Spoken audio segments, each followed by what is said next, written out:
Hey everyone, Daniel Rubino here, Windows Central, and this is your Microsoft and Windows News Roundup. Let's get to it. All right, before we get started, if you remember, or you may not remember, we used to do this series back like 2 to 3 years ago. We're going to try to bring it back. If you enjoy this content, leave me a comment below. Don't forget to subscribe and let us know if you want us to continue doing it. All right, the big story for this week would be Windows 11, specifically the dev channel build 22572, for those of you who like to track that stuff. So what's the big deal? It's actually what's not announced in this build that's making all the headlines. It is the File Explorer, and it apparently is getting tabs. Now, for those who follow the Windows 10 and Windows 11 trajectory, you may remember back in 2017, Microsoft experimented with a thing called sets. And sets effectively put tabs well in everything. You could really just tab everything in Windows. It was pretty wild. And for multiple reasons, they ended up not following through with that project.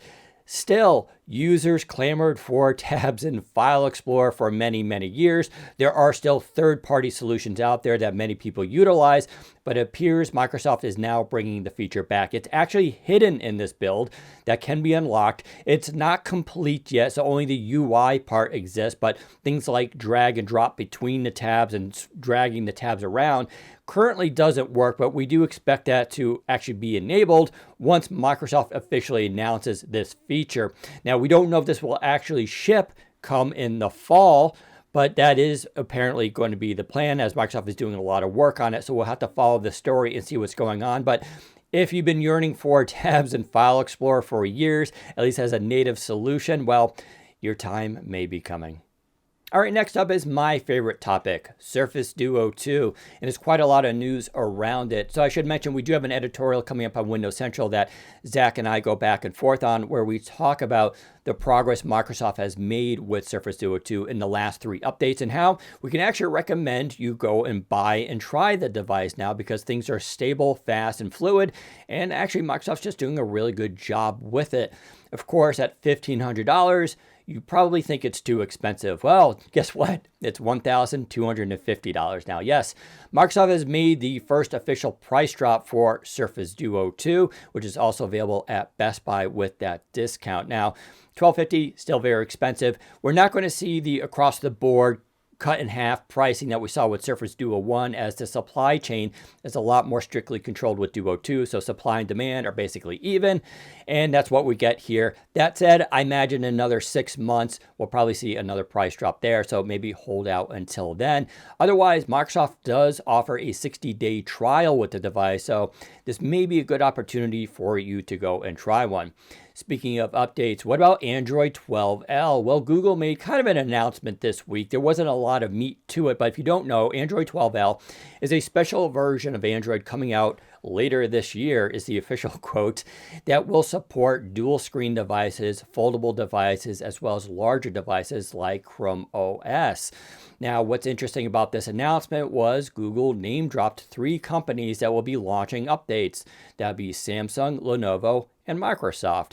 And Microsoft only has 2 Android devices. That would be Surface Duo 1 and Surface Duo 2. And yes, we do expect 12L to come to both of those. They are in testing right now by Microsoft, but there's no ETA on when we're going to get that update. Does that mean we'll see it in the year 2023? I don't believe so. I think Microsoft is actually getting a lot better at these updates, and we'll see it sooner than later.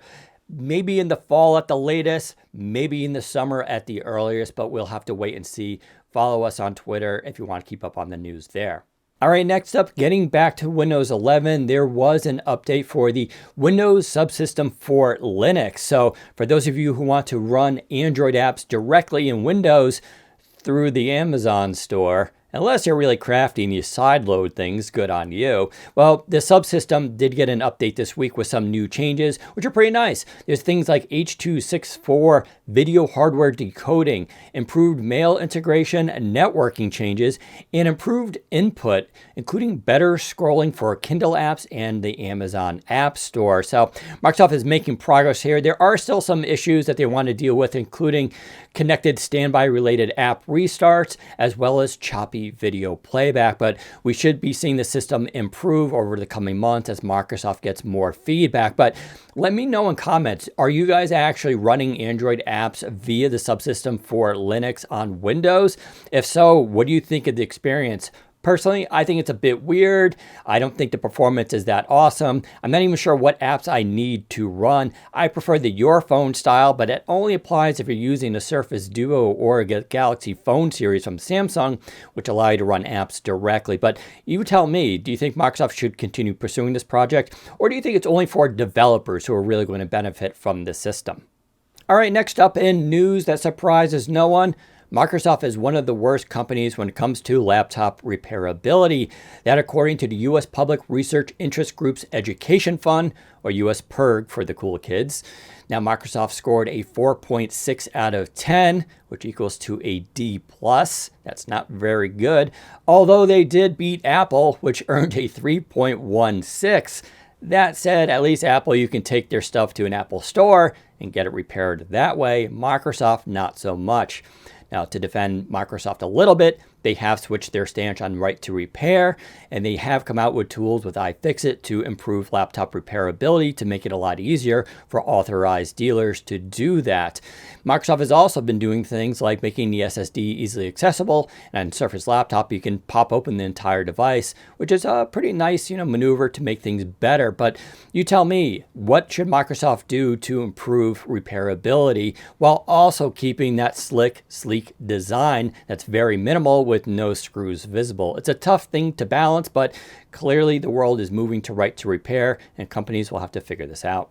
Finally, for those of you looking for a new sleek laptop, check out my review for the Samsung Galaxy Book Pro 360 5G 13-inch. Yes, Samsung, the master of naming things.